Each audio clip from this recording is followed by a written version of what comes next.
안녕하세요, 여러분. 오늘 이 영상을 보시는 모든 분들께 진심으로 감사드립니다. 저는 여러분의 건강한 삶을 응원하는 마음으로 이 자리에 서게 되었습니다.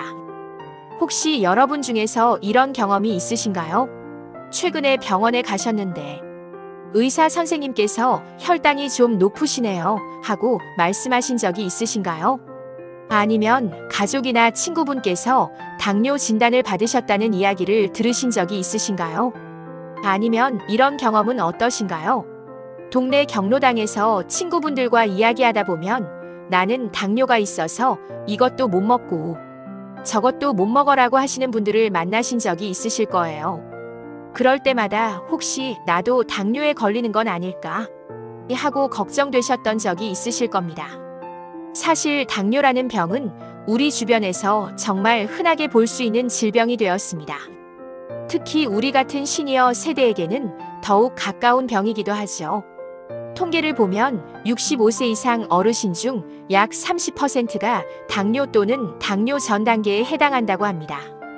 이 말은 우리 동네 어르신 10분 중에 3분은 당뇨와 관련이 있다는 뜻이에요. 정말 많은 수치죠. 이는 우리가 살아온 긴 세월 동안의 생활, 습관과 자연스러운 노화 과정이 만들어낸 결과이기도 합니다. 생각해보세요. 우리가 젊었을 때는 지금과는 완전히 다른 환경에서 살았어요. 그때는 지금처럼 달콤한 음료수나 인스턴트 음식이 흔하지 않았죠. 대부분 직접 농사를 짓거나 육체 노동을 하며 살았어요. 자연스럽게 많이 움직이고 단순한 음식을 먹었어요. 하지만 시대가 변하면서 우리의 생활도 변했습니다. 편리한 음식들이 많아졌고 예전보다 덜 움직이게 되었어요. 그리고 나이가 들면서 우리 몸도 자연스럽게 변화했고요. 이 모든 것들이 모여서 당뇨라는 병이 우리에게 더 가까워진 거예요. 하지만 여러분, 걱정하지 마세요. 당뇨는 무서운 병이 아닙니다. 올바르게 알고 올바르게 관리하면 충분히 건강한 삶을 유지할 수 있는 병입니다. 마치 고혈압처럼 말이죠. 고혈압도 처음에는 무서웠지만 지금은 많은 분들이 약을 드시면서 건강하게 생활하고 계시잖아요. 실제로 제가 아는 분 중에 당뇨 진단을 받은 지 15년이 넘었는데도 여전히 등산 동호회 활동을 하시고 해외여행도 다니시는 분이 계세요. 비결은 바로 올바른 관리였습니다. 오늘 저와 함께 하실 60분 동안 여러분께서는 당뇨에 대한 모든 것을 알게 되실 겁니다. 당뇨가 무엇인지, 왜 생기는지, 어떤 증상이 있는지, 그리고 가장 중요한 것은 어떻게 관리하고 예방할 수 있는지까지 말이죠. 제가 이 이야기를 드리는 이유는 단순합니다. 여러분께서 두려움 없이 당뇨를 이해하고 만약 당뇨가 있으시다면 당당하게 관리하시길 바라기 때문입니다. 그리고 아직 당뇨가 없으시다면 앞으로도 건강하게 지낼 수 있는 방법을 알아가시길 바라기 때문입니다. 여러분, 우리가 젊었을 때를 생각해 보세요. 그때는 밤늦게 일하고 술 한잔하고 맛있는 음식을 마음껏 먹어도 큰 문제가 없었죠. 하지만 나이가 들면서 우리 몸은 조금씩 변화합니다. 이것은 자연스러운 일이에요. 마치 오랫동안 사용한 자동차가 더 세심한 관리가 필요한 것처럼 우리 몸도 더 세심한 관심과 관리가 필요해진 것뿐입니다. 이것을 부끄러워하거나 자책할 일이 전혀 아니에요. 오히려 이런 변화를 통해서 우리는 더 건강한 생활 습관을 갖게 될 수 있어요. 많은 분들이 당뇨 진단 후에 오히려 더 건강해졌다고 말씀하시거든요. 규칙적인 식사, 꾸준한 운동, 정기적인 검진을 통해서 전체적인 건강 상태가 좋아진 거예요. 오늘 이 시간을 통해 여러분께서는 당뇨 전문가가 되실 겁니다. 가족들에게도 친구들에게도 올바른 정보를 전해주실 수 있는 분이 되실 거예요. 그리고 무엇보다 여러분 자신의 건강을 스스로 지킬 수 있는 지혜를 얻으시게 될 겁니다. 당뇨에 대한 잘못된 정보들이 너무 많아요.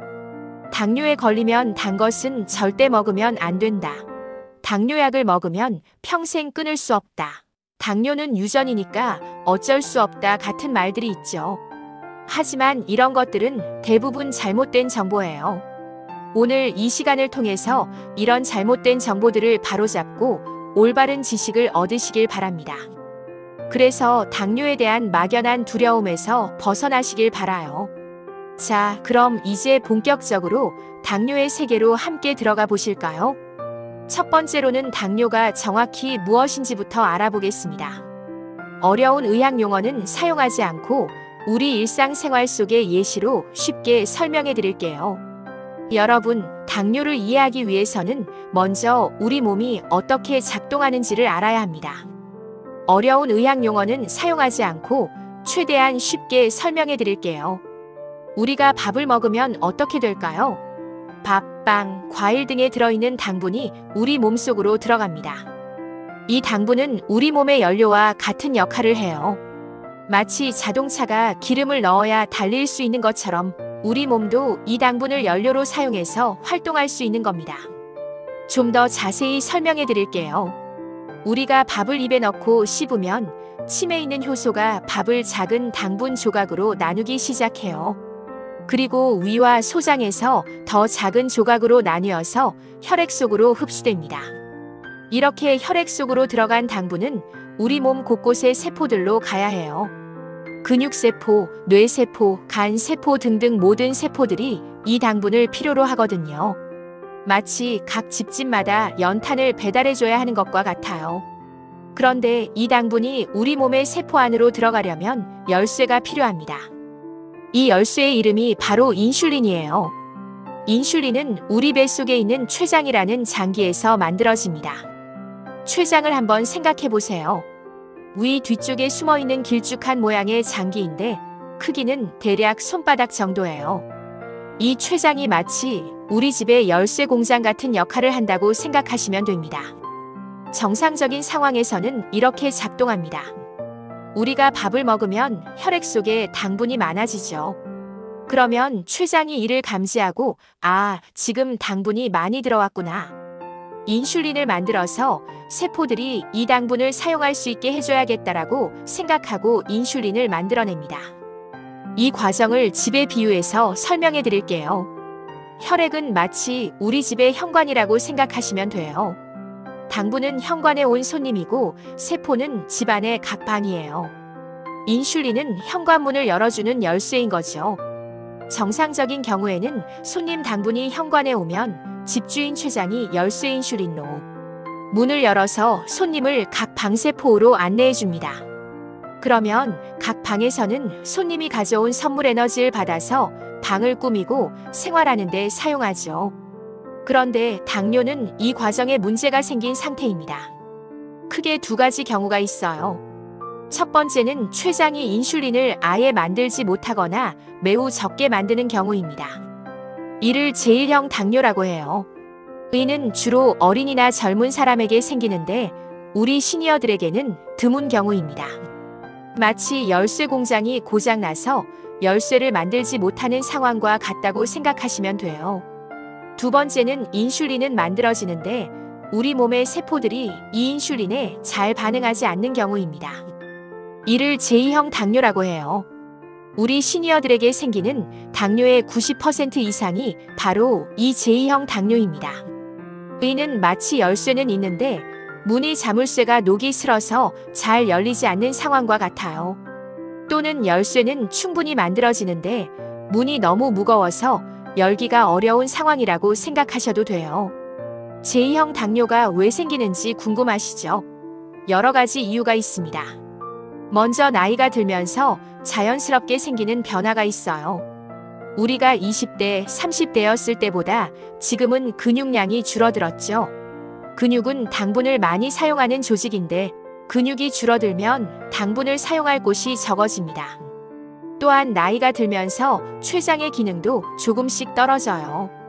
마치 오래된 기계가 예전만큼 효율적으로 작동하지 않는 것과 같은 이치입니다. 이것은 자연스러운 노화 과정의 일부예요. 둘째로는 생활 습관에 영향이 있습니다. 우리가 젊었을 때는 육체적인 활동이 많았죠. 농사를 짓거나 장사를 하거나 집안일을 하면서 자연스럽게 많이 움직였어요. 하지만 나이가 들면서 활동량이 줄어들고 상대적으로 앉아있는 시간이 많아집니다. 또한 우리가 살아온 시대의 변화도 영향을 미쳤어요. 예전에는 구하기 어려웠던 단 음식, 기름진 음식들이 이제는 쉽게 구할 수 있게 되었죠. 우리 손주들이 좋아하는 치킨, 피자, 케이크 같은 음식들 말이에요. 생각해보세요. 우리가 어렸을 때는 설탕이 귀했어요. 명절이나 특별한 날에나 단 음식을 먹을 수 있었죠. 하지만 지금은 어떤가요? 편의점에 가면 단 음료수, 과자, 아이스크림이 넘쳐나요. 우리 몸은 아직 이런 급격한 변화에 완전히 적응하지 못한 거예요. 유전적인 요소도 있습니다. 부모님 중 한 분이나 두 분 모두 당뇨가 있으셨다면 자녀에게도 당뇨가 생길 가능성이 높아져요. 하지만 이것이 반드시 당뇨에 걸린다는 뜻은 아닙니다. 유전은 단지 가능성을 높일 뿐이에요. 마치 키나 얼굴 생김새를 물려받는 것처럼 당뇨에 대한 체질도 어느 정도 물려받을 수 있어요. 하지만 키가 작은 부모에게서 태어나도 좋은 영양 섭취와 운동으로 키를 키울 수 있는 것처럼 당뇨 가족력이 있어도 올바른 생활 습관으로 충분히 예방할 수 있어요. 스트레스도 한 몫을 합니다. 우리 시니어 세대는 정말 많은 어려움을 겪으며 살아오셨죠. 전쟁, 가난, 자녀 양육, 경제적 어려움 등 다양한 스트레스를 견뎌내셨어요. 장기간의 스트레스는 우리 몸의 호르몬 균형을 깨뜨려요. 특히 스트레스를 받으면 우리 몸에서는 코르티솔이라는 호르몬이 많이 분비되는데 이 호르몬이 혈당을 높이는 작용을 해요. 그리고 이것이 오래 지속되면 당뇨 발생에 영향을 줄 수 있습니다. 그럼 당뇨에 걸리면 우리 몸에 어떤 일이 일어날까요? 당분이 세포 안으로 제대로 들어가지 못하니까 혈액 속에 당분이 계속 떠다니게 됩니다. 이를 혈당이 높다고 표현해요. 정상적인 사람의 공복 혈당은 100 미만인데 당뇨 환자는 126 이상이 됩니다. 100에서 125 사이는 당뇨 전 단계라고 해요. 이 단계에서 잘 관리하면 당뇨로 진행되는 것을 막을 수 있어요. 혈액 속에 당분이 많으면 여러 가지 문제가 생겨요. 마치 설탕물을 오래 두면 끈적끈적해지는 것처럼 혈액도 끈적해집니다. 이렇게 되면 혈액 순환이 잘 되지 않고 우리 몸의 여러 장기들이 손상을 받을 수 있어요. 하지만 여러분, 너무 걱정하지 마세요. 이 모든 것들을 이해했다는 것은 이미 당뇨를 이기는 첫 번째 단계를 밟으신 거예요. 다음 시간에는 당뇨가 우리 몸에 어떤 신호를 보내는지, 어떤 문제들이 생길 수 있는지에 대해서 알아보겠습니다. 여러분, 이제 당뇨가 우리 몸에 어떤 영향을 미치는지 구체적으로 알아보겠습니다. 하지만 무서워하지 마세요. 문제를 정확히 알아야 올바른 해결책도 찾을 수 있으니까요. 당뇨의 가장 큰 문제는 초기에는 거의 증상이 없다는 것입니다. 그래서 당뇨를 조용한 살인자라고 부르기도 해요. 마치 고혈압처럼 말이죠. 많은 분들이 건강검진을 받거나 다른 병으로 병원에 갔다가 우연히 당뇨 진단을 받게 됩니다. 실제로 제가 아는 한 분은 감기로 병원에 갔다가 우연히 받은 혈액 검사에서 혈당이 300이 넘게 나와서 깜짝 놀란 경우가 있어요. 그분은 전혀 자각 증상이 없었거든요. 하지만 몸을 자세히 관찰해보면 몇 가지 신호가 있어요. 이런 신호들을 알아두시면 조기에 발견하는 데 도움이 돼요. 첫 번째 신호는 자주 목이 마르고 물을 많이 마시게 되는 것입니다. 의학 용어로는 다갈증이라고 해요. 혈액 속에 당분이 많으면 우리 몸은 이를 희석하려고 해요. 그래서 자꾸 물을 찾게 되죠. 어떤 분들은 하루에 물을 3리터, 4리터씩 마시기도 해요. 밤에 자다가도 목이 말라서 물을 마시러 일어나는 경우도 있고요. 평소보다 물을 훨씬 많이 마시게 된다면 한 번쯤 의심해 볼 필요가 있어요. 두 번째는 소변을 자주 보게 되는 것입니다. 의학 용어로는 단요증이라고 해요. 물을 많이 마시니까 당연히 소변도 자주 나오겠죠. 특히 밤에 자다가 화장실을 자주 가게 되면서 잠을 제대로 못 자게 되는 분들이 많아요. 평소에 밤에 화장실을 한 번 정도 가던 분이 갑자기 서너 번씩 가게 된다면 주의해 봐야 해요. 혈액 속의 당분이 소변으로 빠져나갈 때 물도 함께 빠져나가기 때문에 소변량이 많아지는 거예요. 세 번째는 이유 없이 체중이 줄어드는 것입니다. 먹는 양은 그대로이거나 오히려 늘었는데도 체중이 줄어드는 거예요. 당분이 세포 안으로 들어가지 못하니까 우리 몸은 에너지가 부족하다고 느껴요. 그래서 근육이나 지방을 분해해서 에너지를 만들려고 하죠. 그 결과 체중이 줄어들게 됩니다. 네 번째는 쉽게 피로해지는 것입니다. 세포들이 제대로 된 연료를 공급받지 못하니까 항상 피곤하고 무기력해집니다. 마치 자동차에 기름이 떨어져 가는 것과 같은 느낌이에요. 충분히 잠을 잤는데도 피곤하고 조금만 움직여도 기운이 없어지는 경우가 있어요. 다섯 번째는 상처가 잘 낫지 않는 것입니다. 특히 발톱을 깎다가 다쳤거나 작은 상처가 생겼는데 평소보다 오래 아물지 않으면 의심해 볼 필요가 있어요. 혈당이 높으면 세균이 잘 자라고 우리 몸의 면역력도 떨어져서 상처 회복이 늦어져요. 여섯 번째는 시야가 흐려지는 것입니다. 혈당이 높으면 눈의 수정체가 붓게 되어 시야가 흐려질 수 있어요. 갑자기 안경을 맞춰도 잘 안 보이거나 글씨가 흐릿하게 보인다면 한번 검사 받아보는 것이 좋아요. 일곱 번째는 자주 배가 고프다는 것입니다. 의학 용어로는 다식증이라고 해요. 세포들이 당분을 제대로 받지 못하니까 우리 뇌에서는 계속 배고프다, 음식을 먹어라 하는 신호를 보내는 거예요. 여덟 번째는 손발이 저리거나 아픈 것입니다. 특히 발가락이나 손가락 끝이 저리고 화끈거리는 느낌이 들 수 있어요. 이는 높은 혈당이 신경을 손상시켜서 나타나는 증상이에요. 하지만 이런 증상들은 다른 질병에서도 나타날 수 있고 당뇨 초기에는 증상이 거의 없는 경우가 많아요. 그래서 정기적인 건강검진이 중요한 거예요. 자, 그럼 당뇨를 그대로 두면 어떻게 될까요? 이 부분이 정말 중요합니다. 당뇨 자체보다 더 무서운 것이 바로 합병증이에요. 당뇨의 가장 무서운 점은 합병증입니다. 높은 혈당이 오랫동안 지속되면 우리 몸의 혈관들이 손상을 받습니다. 마치 설탕물이 오래되면 끈적해져서 파이프를 막는 것처럼 높은 혈당이 혈관을 손상시키는 거예요. 특히 작은 혈관들이 먼저 문제가 생겨요. 우리 몸에는 큰 혈관과 작은 혈관이 있는데 작은 혈관들이 더 예민해서 먼저 손상을 받게 되죠. 첫 번째로 눈에 문제가 생길 수 있어요. 당뇨 망막병증이라고 하는데 눈 안쪽에 망막에 있는 작은 혈관들이 손상을 받는 거예요. 초기에는 증상이 없지만 진행되면 시야가 흐려지고 심한 경우 실명할 수도 있습니다. 실제로 성인 실명의 주요 원인 중 하나가 당뇨예요. 하지만 정기적으로 안과 검진을 받고 혈당을 잘 관리하면 충분히 예방할 수 있어요. 두 번째로 신장에 문제가 생길 수 있어요.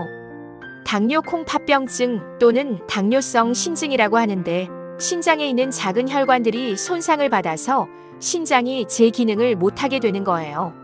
신장은 우리 몸의 정화 공장 같은 역할을 하는데 이 공장이 제대로 작동하지 않으면 몸 안에 노폐물이 쌓이게 돼요. 심한 경우에는 결국 투석을 받아야 할 수도 있어요. 투석이라는 것은 기계가 신장 역할을 대신해주는 치료인데 일주일에 2-3번 병원에 가서 몇 시간씩 치료를 받아야 해요. 세 번째로 신경에 문제가 생겨요.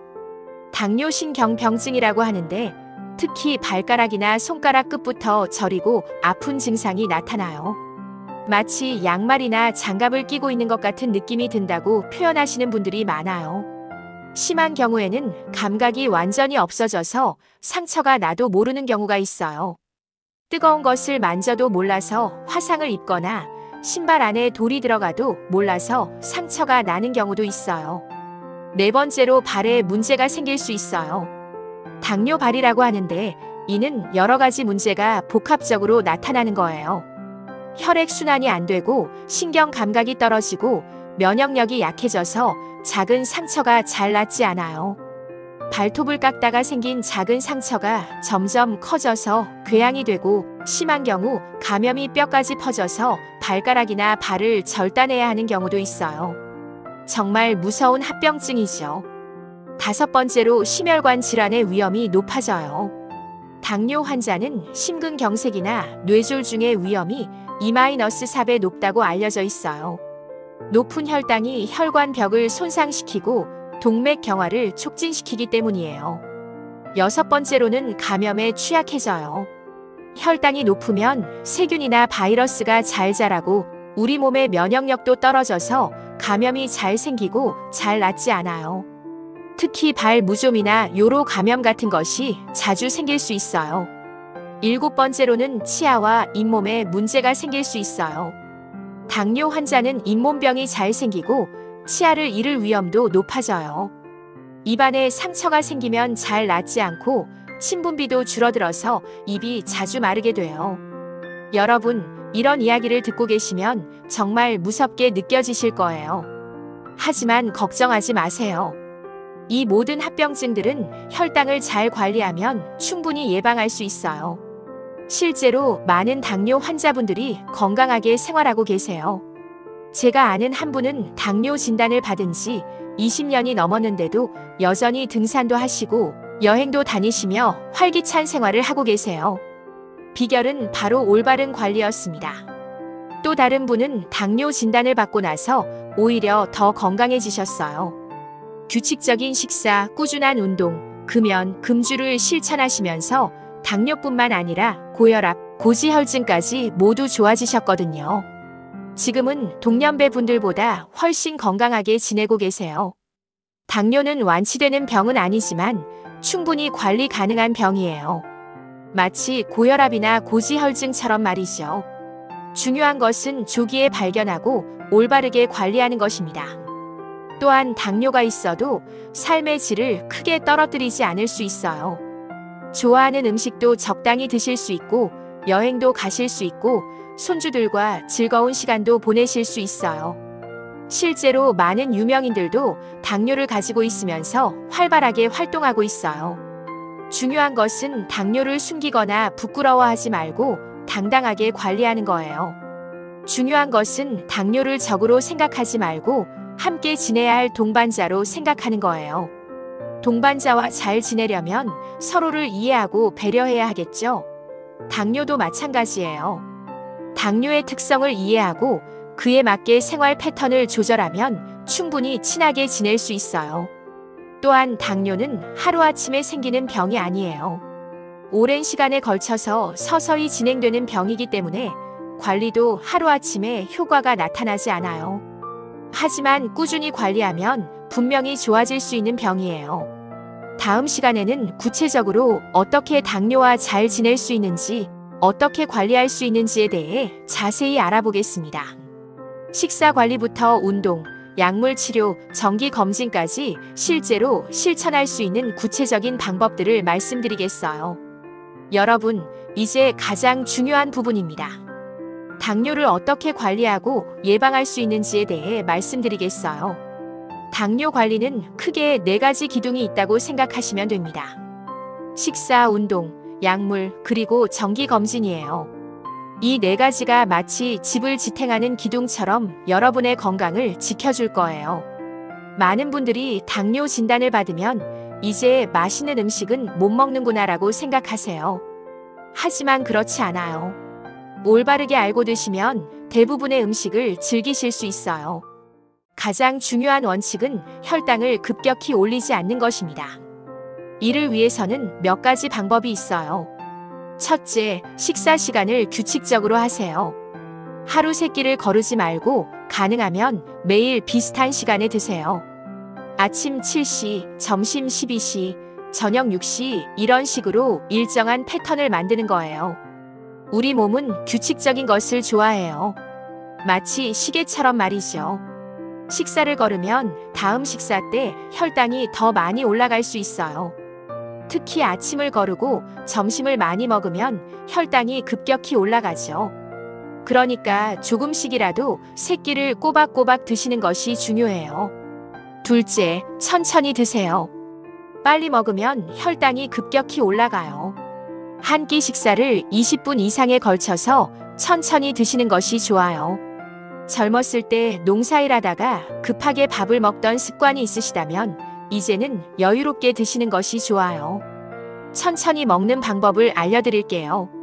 숟가락을 작게 사용하시거나 한 숟가락 드시고 나서 숟가락을 내려놓고 천천히 씹어서 삼키세요. 그리고 가족들과 이야기를 나누면서 드시면 자연스럽게 천천히 드실 수 있어요. 셋째, 식사 순서를 바꿔보세요. 밥부터 먹지 마시고 채소나 나물부터 드세요. 그 다음에 고기나 생선을 드시고 마지막에 밥을 드시는 거예요. 이렇게 하면 혈당 상승을 늦출 수 있어요. 이를 식사 순서 바꾸기라고 하는데 실제로 많은 연구에서 효과가 입증되었어요. 채소에 들어있는 식이섬유가 당분의 흡수를 늦춰주거든요. 넷째, 흰 쌀밥 대신 현미밥이나 잡곡밥을 드세요. 처음에는 맛이 없다고 느끼실 수 있지만 조금씩 익숙해지실 거예요. 현미를 30%, 흰쌀을 70%로 섞어서 시작하신 다음 점점 현미 비율을 늘려가시면 돼요. 잡곡밥을 지을 때는 보리, 콩, 수수, 기장 등을 넣어보세요. 이런 곡물들은 식이섬유가 많아서 혈당 상승을 늦춰줘요. 또한 씹는 맛도 좋아서 천천히 먹게 되는 효과도 있어요. 다섯째, 간식을 드실 때도 주의하세요. 사탕, 초콜릿, 케이크 같은 단순당이 많은 음식은 피하시고 견과류나 치즈 같은 간식을 드시는 것이 좋아요. 견과류는 하루에 한 줌 정도, 아몬드 10개 정도가 적당해요. 여러분이 궁금해하실 구체적인 음식들에 대해 말씀드릴게요. 과일은 어떨까요? 과일에도 당분이 있지만 적당량은 드셔도 괜찮아요. 하루에 사과 반 개 정도 또는 귤 1-2개 정도는 문제 없어요. 단, 포도나 감, 바나나, 수박처럼 당분이 많은 과일은 조심하세요. 그리고 과일 주스는 피하시는 것이 좋아요. 주스로 만들면 당분만 남고 식이섬유는 없어져서 혈당이 빨리 올라가거든요. 국수나 떡은 어떨까요? 아예 못 드시는 건 아니지만 양을 줄이고 가끔씩만 드시는 것이 좋아요. 그리고 국수를 드실 때는 채소를 많이 넣어서 드시고 국물은 적게 드세요. 떡도 마찬가지로 한두 개 정도만 드시고 떡국이나 떡만둣국보다는 나물과 함께 드시는 것이 좋아요. 밥량은 어느 정도가 적당할까요? 평소 드시던 양의 23 정도로 줄여보세요. 밥그릇을 작은 것으로 바꾸시는 것도 좋은 방법이에요. 시각적으로 꽉 찬 것처럼 보여서 만족감을 줄 수 있거든요. 운동은 당뇨 관리에 정말 중요해요. 운동을 하면 근육이 당분을 많이 사용하게 되어 혈당이 낮아져요. 또한 인슐린의 효과도 좋아져요. 마치 문이 잘 열리도록 기름을 쳐주는 것과 같아요. 하지만 무리한 운동은 오히려 해로워요. 우리 나이에 맞는 적절한 운동이 중요하죠. 가장 좋은 운동은 걷기예요.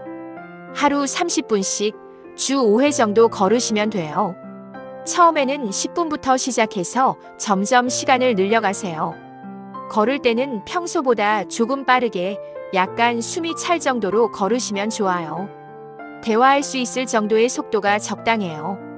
걷기 운동을 할 때는 편한 운동화를 신으세요. 발에 상처가 나지 않도록 주의하는 것이 중요해요. 그리고 운동 전후에는 충분히 스트레칭을 해서 부상을 예방하세요. 아파트에 사시는 분들은 계단을 이용해 보세요. 엘리베이터 대신 계단을 오르내리는 것만으로도 좋은 운동이 돼요. 처음에는 한 층씩, 익숙해지면 2층, 3층씩 늘려가세요. 집에서 할 수 있는 운동도 있어요.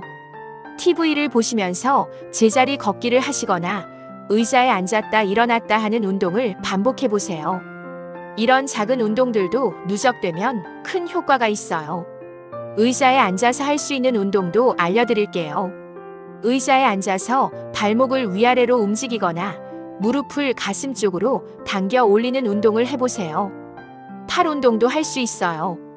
양팔을 옆으로 뻗어서 원을 그리며 돌리는 운동을 해보세요. 수영이나 아쿠아로빅도 좋아요. 물의 부력 때문에 관절에 무리가 적으면서도 전신 운동이 되거든요. 수영을 못하시는 분들도 물속에서 걷기만 해도 충분한 운동이 돼요. 운동할 때 주의할 점이 있어요. 혈당 조절약을 드시는 분들은 운동 전에 간단한 간식을 드시는 것이 좋아요. 운동 중에 혈당이 너무 떨어질 수 있거든요. 사탕 한두 개나 비스킷 한 조각 정도면 충분해요. 또한 운동 전후에 혈당을 재보시고 몸의 변화를 관찰하세요. 운동 후에 어지럽거나 식은땀이 나면 저혈당일 수 있으니 즉시 당분을 섭취하시고 휴식을 취하세요. 많은 분들이 약 먹는 것을 꺼리세요. 약에 의존하게 되는 것 아니야. 부작용이 있는 거 아니야. 약을 먹기 시작하면 평생 먹어야 하는 거 아니야. 라고 걱정하시죠. 하지만 당뇨약은 우리를 도와주는 친구라고 생각하세요. 당뇨약은 크게 몇 종류가 있어요. 인슐린 분비를 늘리는 약, 인슐린 효과를 좋게 하는 약, 당분 흡수를 늦추는 약, 당분을 소변으로 배출시키는 약 등이 있어요. 의사 선생님께서 여러분의 상태에 맞는 약을 처방해 주실 거예요. 약을 드실 때는 꼭 의사 선생님의 지시를 따르세요. 임의로 약을 끊거나 양을 조절하시면 안 돼요. 혈당이 정상으로 나왔다고 해서 약을 끊으시면 다시 혈당이 올라갈 수 있어요. 약 덕분에 혈당이 조절되고 있는 거거든요. 약을 먹는 시간도 중요해요.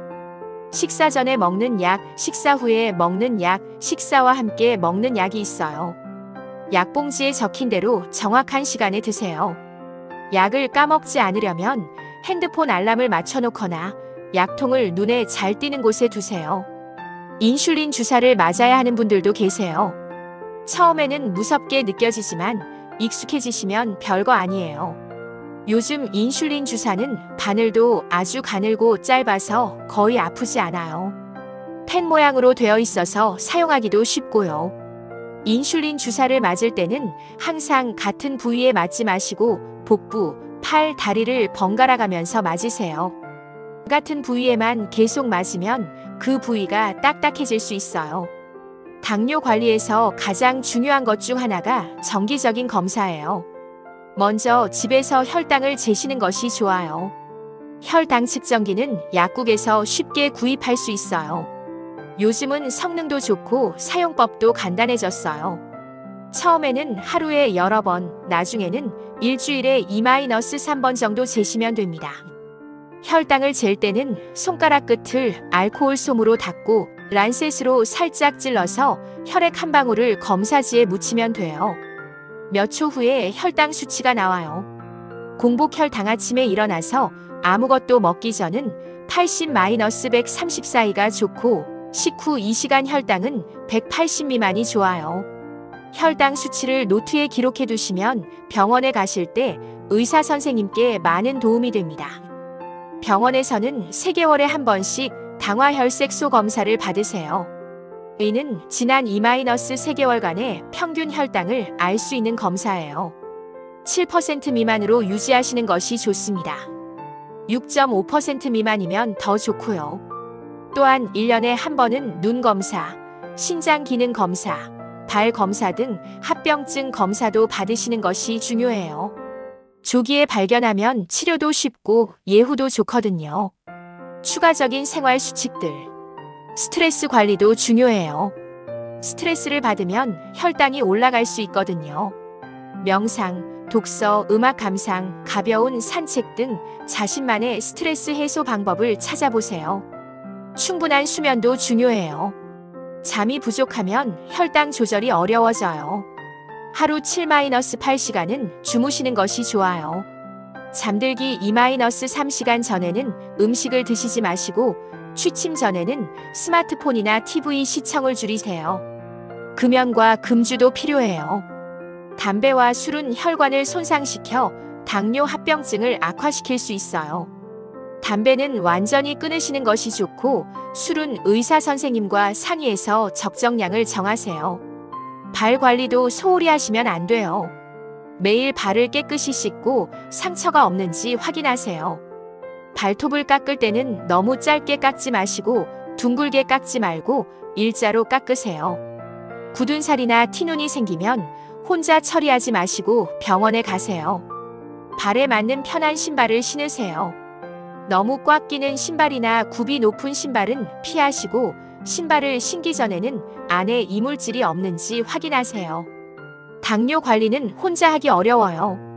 가족들의 도움이 필요해요. 가족들에게 당뇨에 대해 설명해 주시고 식사나 운동을 함께 할 수 있도록 부탁해 보세요. 손주들과 함께 공원에서 걷기 운동을 하거나 자녀들과 함께 건강한 요리를 만들어 보는 것도 좋은 방법이에요. 가족 모두가 건강한 생활을 하면 당뇨 환자분도 더 쉽게 관리할 수 있어요. 가끔 혈당이 너무 떨어지는 경우가 있어요. 이를 저혈당이라고 하는데 증상으로는 식은땀이 나고 손이 떨리고 어지럽고 심장이 빨리 뛰는 느낌이 들어요. 이때는 즉시 사탕 3-4개나 꿀 1스푼 또는 단 음료수 반 컵 정도를 드시고 15분 후에 혈당을 다시 재보세요. 증상이 계속되면 같은 양을 한 번 더 드시고 그래도 좋아지지 않으면 병원에 가세요. 반대로 혈당이 너무 높을 때도 위험해요. 400 이상이거나 의식이 흐릿하거나 심하게 토하거나 숨쉬기가 어려우면 즉시 응급실에 가세요. 여러분, 당뇨 관리가 복잡하게 느껴지실 수도 있지만 하나씩 천천히 실천해 나가시면 됩니다. 완벽하지 않아도 괜찮아요. 조금씩 개선해 나가는 것이 중요해요. 오늘 한 가지, 내일 한 가지씩 추가해 나가시면 어느새 건강한 생활 습관이 몸에 배어 있을 거예요. 여러분, 지금까지 당뇨에 대해 많은 이야기를 나눴습니다. 이제 오늘 배운 내용 중 가장 중요한 핵심 포인트들을 다시 한번 정리해 보겠어요. 복습이라고 생각하시고 편안하게 들어주세요. 당뇨는 우리 몸이 당분을 제대로 사용하지 못하는 상태예요. 마치 자동차에 기름은 있는데 엔진이 그 기름을 제대로 사용하지 못하는 것과 같아요. 우리 시니어들에게 주로 생기는 제2형 당뇨는 인슐린은 나오는데 우리 몸의 세포들이 잘 반응하지 않는 상태입니다. 이것은 나이가 들면서 자연스럽게 생기는 변화이기도 해요. 부끄러워하거나 자책할 필요가 전혀 없습니다. 우리가 살아온 긴 세월과 자연스러운 노화 과정의 결과일 뿐이에요. 당뇨의 증상을 기억하세요. 목이 자주 마르고 소변을 자주 보고 이유 없이 체중이 줄고 쉽게 피로하고 상처가 잘 낫지 않고 시야가 흐려지는 증상들이 있어요. 하지만 초기에는 증상이 거의 없기 때문에 정기 검진이 중요합니다. 만약 이런 증상이 있으시다면 겁내지 마시고 병원에 가보세요. 일찍 발견할수록 관리가 쉬워져요. 당뇨 관리의 4가지 기둥 마이너스 다시 한번 강조드립니다. 첫째, 올바른 식사입니다. 규칙적으로 천천히 채소부터 드세요. 흰쌀밥보다는 현미밥이나 잡곡밥을 드시고 단순당이 많은 간식은 피하세요. 하지만 완전히 금식할 필요는 없어요. 적당량을 지키면 대부분의 음식을 드실 수 있어요. 구체적으로 기억하실 점들. 하루 3끼 규칙적으로. 한 끼에 20분 이상 천천히. 채소 단백질 밥 순서로. 밥그릇은 작게, 밥은 평소에 23 정도로. 둘째, 적절한 운동입니다. 하루 30분 걷기부터 시작하세요. 계단 이용하기, 집에서 제자리 걷기 등 작은 운동들도 큰 도움이 됩니다. 무리하지 마시고 꾸준히 하는 것이 중요해요. 셋째, 약물 치료입니다. 의사 선생님께서 처방해 주신 약은 꼭 드세요. 약은 적이 아니라 우리를 도와주는 친구예요. 임의로 약을 끊거나 양을 조절하시면 안 됩니다. 넷째, 정기 검진입니다. 집에서 혈당 측정하기, 병원에서 3개월마다 당화혈색소 검사 받기, 1년마다 합병증 검사 받기를 잊지 마세요. 당뇨는 완치되는 병은 아니지만 충분히 관리 가능한 병이에요. 올바르게 관리하면 합병증 없이 건강하게 살 수 있어요. 실제로 많은 당뇨 환자분들이 정상인과 다름없이 활기차게 생활하고 계세요. 여행도 가시고 취미 활동도 하시고 손주들과 즐거운 시간도 보내세요. 중요한 것은 당뇨를 적으로 보지 말고 함께 살아가야 할 동반자로 생각하는 거예요. 동반자와 잘 지내려면 서로를 이해하고 배려해야 하는 것처럼 우리도 당뇨를 이해하고 올바르게 관리해야 해요.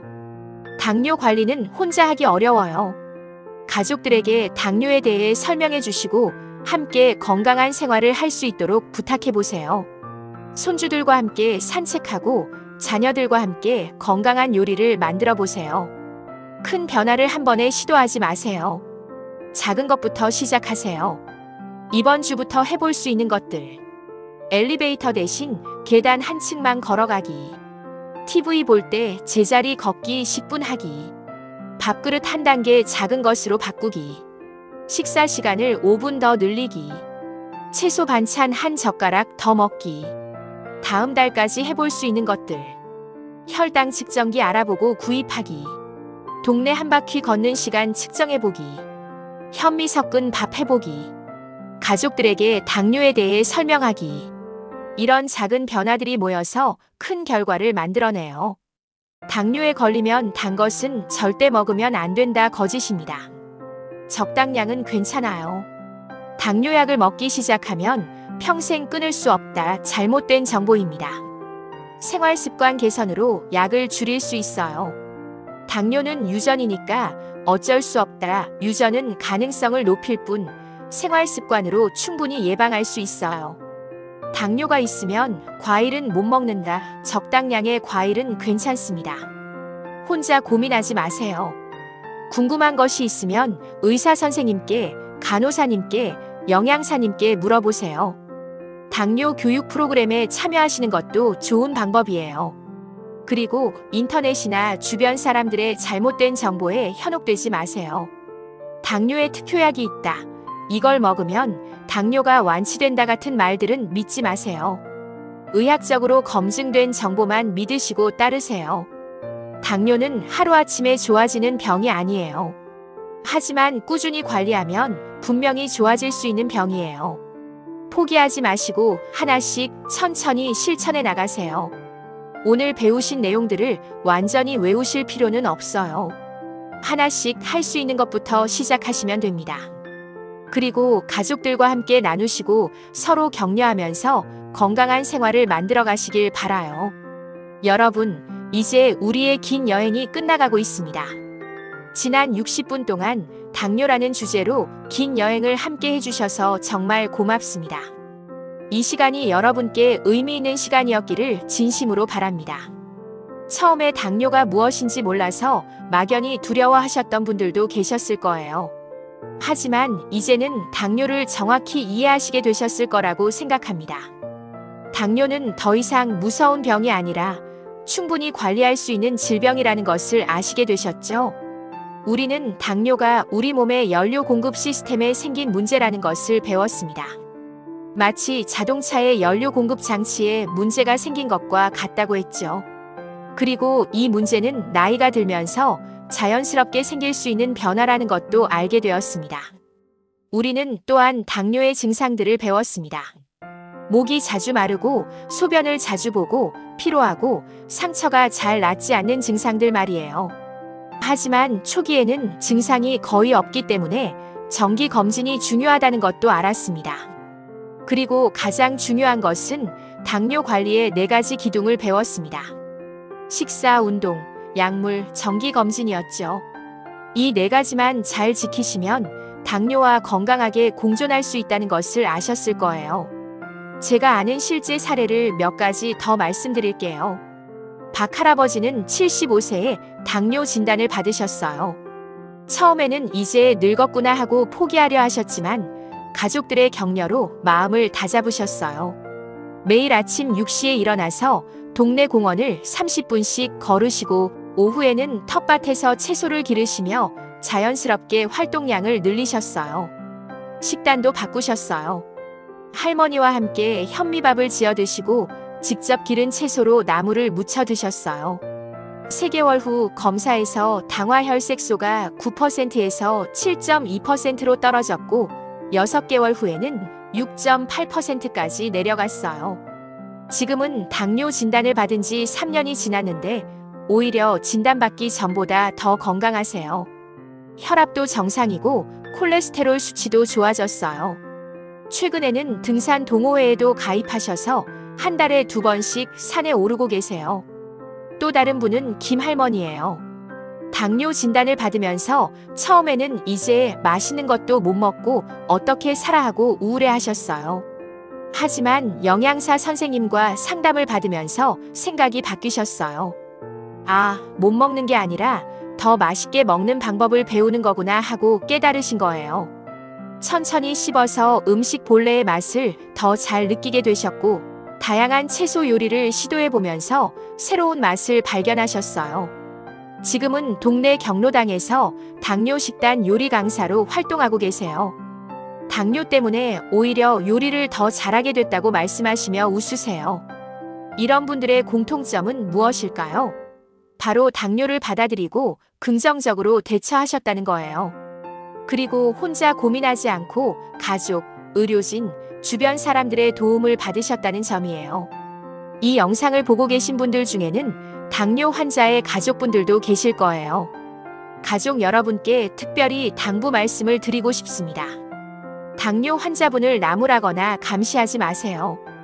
이것도 못 먹어, 저것도 안 돼 하면서 제약만 가하지 마시고 함께 건강한 생활을 할 수 있도록 도와주세요. 함께 산책을 하고 함께 건강한 음식을 만들어 드시고 병원에 갈 때 동행해 주시고 무엇보다 따뜻한 관심과 사랑을 보여주세요. 당뇨 관리는 혼자 하기 어려운 일이에요. 가족의 따뜻한 지지가 가장 큰 힘이 됩니다. 특히 손주들이 있으신 가정에서는 할아버지, 할머니의 당뇨 관리가 온 가족의 건강한 생활 습관을 만드는 계기가 될 수 있어요. 함께 걷기 운동을 하고 함께 건강한 음식을 먹으면서 세대를 초월한 건강한 가족 문화를 만들어 보세요. 당뇨 관리는 사람마다 다를 수 있어요. 나이, 성별, 다른 질병의 유무, 생활 환경 등에 따라 관리 방법이 조금씩 달라질 수 있어요.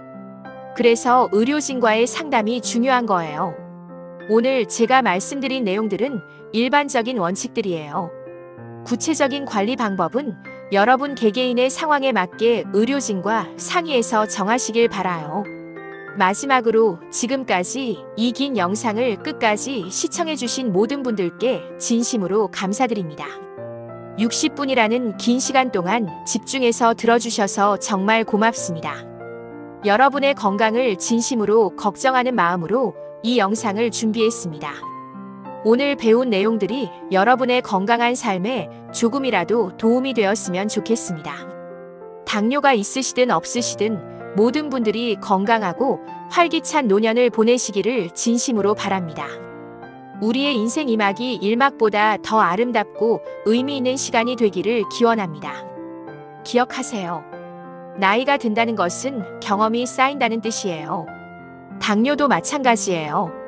당뇨와 함께 살아가는 경험을 통해서 더 지혜롭고 더 건강하고 더 감사하는 마음을 가질 수 있어요.